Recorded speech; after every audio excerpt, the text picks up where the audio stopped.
Au début du film, nous sommes emmenés au procès d'un certain Mr. Getty, au sujet duquel ses étudiantes se plaignent. Une fille nommée Barbara, en larmes, raconte comment l'homme l'a molestée et l'a inclinée à des actions désagréables. L'avocat de Getty, Kevin Lomax, remarque soudain que son client aime beaucoup l'histoire de la jeune fille, ce qui l'amène à faire des gestes peu décents. Remarquant l'attention du héros, Getty reprend ses esprits. Kevin demande une suspension d'audience au juge, se dispute avec son client et se rend aux toilettes. Là, il tombe sur son ami Larry, un journaliste. Celui-ci lui fait remarquer de façon légèrement narquoise qu'il publiera aujourd'hui un article sur le fait que les brillants succès de Kevin ont pris fin, et lui dit déjà plus loyalement que personne ne peut gagner éternellement. Le vaniteux Kevin revient dans la salle d'audience et lance une attaque agressive contre Barbara, voulant disculper Getty et ne pas interrompre sa série de victoires au tribunal. Le héros fait comme si la jeune fille avait inventé cette histoire parce qu'elle était en colère contre son professeur et qu'elle avait aussi poussé les autres enfants à mentir. Kevin fait pleurer Barbara et témoigne de façon confuse et se rend compte qu'il a presque gagné le procès. Sa femme Marianne propose de fêter l'événement au bar. Larry demande avec jugement ce que cela fait de défendre une ordure pour le bien de la réputation, mais le héros l'ignore. Kevin boit beaucoup et s'amuse de façon frivole sur la piste de danse avec sa femme. De façon inattendue, le héros rencontre un homme nommé Limon, qui représente la New York Milton Company et qui propose à Kevin un emploi plutôt prestigieux et bien rémunéré. Le héros rapporte ce succès à sa mère plutôt pieuse, qui ne voit pas d'un bon œil le fait de travailler le dimanche. Alice demande à son fils d'être prudent à New York, qu'elle considère comme une ville de vice. Marie-Anne plaisante en disant que la mère du héros pense qu'elle est à blâmer pour le déménagement. La jeune fille propose de donner les petits-enfants à Alice dès que possible et de l'apaiser avec ça. Bientôt, Kevin arrive à New York. Lors de l'affaire avec le jury, le héros conseille à l'avocat principal de prêter attention à ceux qui, au départ, lui semblaient des options perdantes. Kevin, avec une précision étonnante, remarque divers détails et comprend la psychologie des personnes assises en face de lui. Kevin est suivi hors de la salle d'audience par un inconnu. Le héros rentre chez lui et semble bouleversé. Marie-Anne le soutient, affirmant que peu de jurys accepteraient d'acquitter une telle personne. Cependant, il s'avère que Kevin a joué un tour à la jeune fille et qu'il est parvenu à remporter une affaire difficile. Bientôt, le héros se retrouve dans le bureau de Milton, qui a d'importantes relations avec de nombreux pays. Dans l'une des pièces, il remarque une jolie femme aux cheveux roux. Le héros rencontre enfin Milton, celui-là même qui le surveillait. Kevin lui dit qu'il aime beaucoup plus être avocat que procureur, parce que c'est plus intéressant et plus rentable. Milton ressent l'ambition du héros, sa soif de reconnaissance, et ça lui plaît. L'entretien se déroule de manière plus que réussie. Kevin raconte qu'il a été élevé par Alice, la fille d'un prêtre, et qu'il n'a pas connu père. Milton raconte que son cabinet a besoin d'un département criminel pour protéger les clients et ainsi les attirer. En outre, l'homme fournit à ses employés un logement dans une maison de luxe. Marie-Anne est émerveillée par la richesse et l'emplacement de leur nouvel appartement, qui semble très spacieux et riche. Limon l'informe que de nombreux membres de l'entreprise seront jaloux, car un logement aussi prestigieux n'est accessible qu'à quelques privilégiés. Kevin se rend compte qu'il a fait bonne impression et qu'il a gagné le respect de Milton. Lorsque les invités s'en vont, le héros demande à Marie-Anne si elle veut vivre à New York. La jeune fille est étonnée par une telle question et jure qu'elle est plus que satisfaite de tout.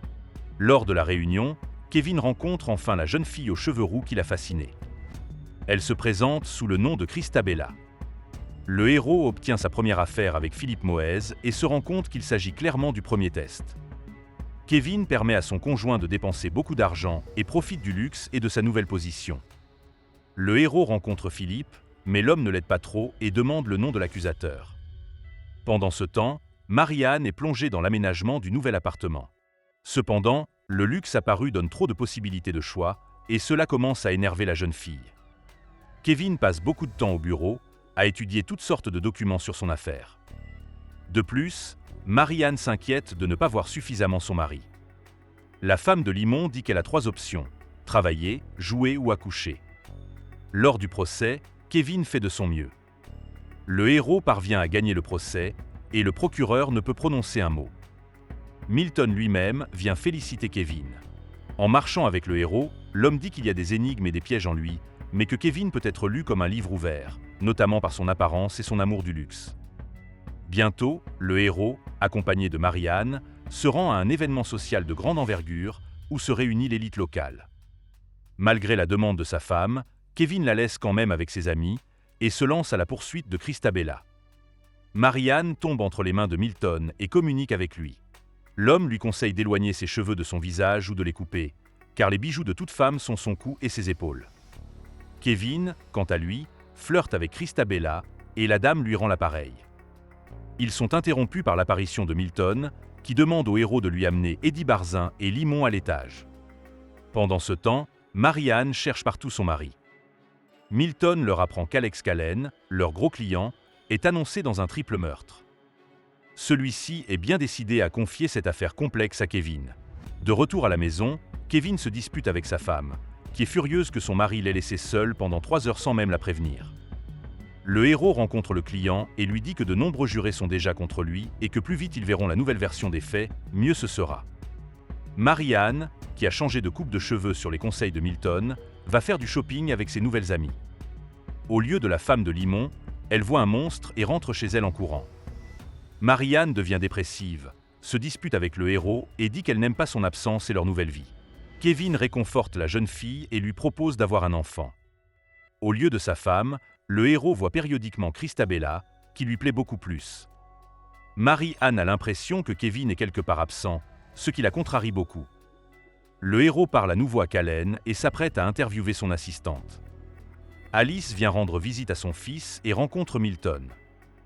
Dans l'ascenseur, Marianne remarque que son mari regarde Christabella, ce qui la met très en colère. Le lendemain matin, Alice s'apprête à rentrer chez elle. Kevin, qui a appris des nouvelles désagréables dans les journaux, en est fâché et exige que la femme reste, surtout si elle se soucie de Marianne. Au travail, le héros passe beaucoup de temps à étudier le dossier. Kevin remarque qu'Eddie détruit de nombreux papiers. Le héros se rend à un match avec Milton et décide de lui poser des questions à ce sujet. Dans le métro, l'homme se dispute avec les gars et raconte dans leur langage des détails inattendus sur ce qui se passe en ce moment avec la femme de l'un d'entre eux. Après le match, Milton invite le héros dans un restaurant intéressant. Kevin communique au téléphone avec sa femme et se dispute à nouveau avec elle à cause de son absence. La nuit, Marianne voit un cauchemar, dans lequel apparaît un bébé dans l'appartement, qui tient ses entrailles dans ses mains. Kevin tente de calmer sa femme et de la convaincre que ce n'est qu'un cauchemar. La jeune fille avoue qu'hier, le médecin lui a diagnostiqué une infertilité. Kevin parle à Callen et apprend qu'il était avec sa secrétaire le soir du drame. Le héros se rend compte qu'une telle version fera leur jeu, car les jurés aiment l'honnêteté et les aveux d'erreur. Milton propose à Kevin d'abandonner l'affaire, puisque sa femme devient folle. Cependant, le héros résiste et ne veut pas ruiner sa carrière qui monte en flèche. Kevin fait en sorte que le jury déteste Alex pour avoir trompé sa femme, afin qu'il croie définitivement qu'il était ailleurs le jour du drame. Dans la rue, le héros rencontre Eddie. L'homme est furieux que Kevin soit devenu le partenaire de Milton et affirme que la prochaine fois qu'il recevra un appel d'un certain Weaver, il balancera tout et tout le monde. Le héros rapporte cette conversation à Milton. Pendant que l'homme argumente sur la psychologie des gens comme Eddie, le traître est brutalement détruit dans le parc par des créatures non humaines. Marie-Anne l'entend depuis la fenêtre. Avant le procès, Kevin interroge à nouveau la maîtresse de Callen et se rend compte qu'elle ment, car elle ne connaît pas de détails sur l'homme. Au même moment, le héros apprend la tragédie qui est arrivée à Eddie. Kevin fait part à Milton de ses soupçons à l'égard de Callen. Le héros décide tout de même de gagner le procès, bien qu'il se rende compte qu'il laisse en liberté un homme qui a commis un crime. Bientôt, Kevin trouve sa femme en train de pleurer dans l'église. Marie-Anne rapporte que Milton est venu dans son appartement et qu'il a abusé d'elle. Kevin pense que la jeune fille est devenue folle, puisque l'homme était dans le même bureau que lui. Le héros emmène Marie-Anne dans un établissement pour malades mentaux. Pendant les funérailles d'Eddie, Kevin voit soudain Jetty à la place de Callen et réalise ce qu'il a fait en justifiant des personnes qui se sont rendues coupables de crimes terribles. Ne pouvant plus le supporter, le héros s'enfuit de la cérémonie, surveillé de près par Milton. Kevin rencontre Weaver, qui enquête sur les affaires de la société. L'homme raconte que Milton est engagé dans des affaires terribles et se couvre de bons avocats. De plus, Weaver sait que Jetty, qui était protégé par le héros, a été détenu avec une fillette de 10 ans dans le coffre d'une voiture. À ce moment-là, Milton trempe sa main dans l'eau bénite et Weaver est renversé par une voiture. Bientôt, Kevin rend visite à sa femme et a la surprise de voir Alice dans sa chambre. Celle-ci entraîne le héros dans le couloir et tente de lui parler de son père. À ce moment-là, Marianne voit un monstre dans le miroir, s'enferme dans la salle, entendant des voix, décède. Alice termine son histoire et affirme que Milton est le père du héros. Kevin marche vers l'homme à travers les rues soudainement désertes. Milton avoue qu'il a effectivement abusé de Marianne. Le héros tente de le détruire, mais n'y parvient pas. Milton se qualifie lui-même de diable, mais n'admet pas sa culpabilité pour la tragédie vécue avec Marianne. L'homme pense que la jeune fille a manqué de l'amour de Kevin, qu'il a oublié et s'est entiché de Christabella. Milton accuse le héros et que l'avocat a aidé des criminels. L'homme aime la vanité de Kevin, c'est son péché préféré. Milton demande au héros de se débarrasser de sa culpabilité et lui dit que Christabella est la sœur du héros. Celui-ci se dit amoureux de l'homme et l'accepte en tout, même ses vices, contrairement à Dieu. Milton veut l'antéchrist, qui résultera de la fusion du héros et de Christabella. La jeune fille séduit Kevin et il l'embrasse. Cependant, le héros interrompt tout, parle du libre arbitre et se donne la mort, ruinant ainsi les plans du diable. Kevin reprend soudainement conscience dans les toilettes avant le procès de jeudi. Le héros refuse de le défendre et ce faisant, il purifie son âme. Larry lui propose d'écrire un article sur le sujet, ce qui fera de Kevin une star. Le héros accepte et au moment de partir, le journaliste se transforme en diable, qui répète en souriant que la vanité est son péché préféré. C'est la fin du film. Merci à tous d'avoir regardé ce film jusqu'au bout. Donne un like à cette vidéo. Écris dans les commentaires ce que tu penses de ce film et à bientôt dans de nouvelles vidéos.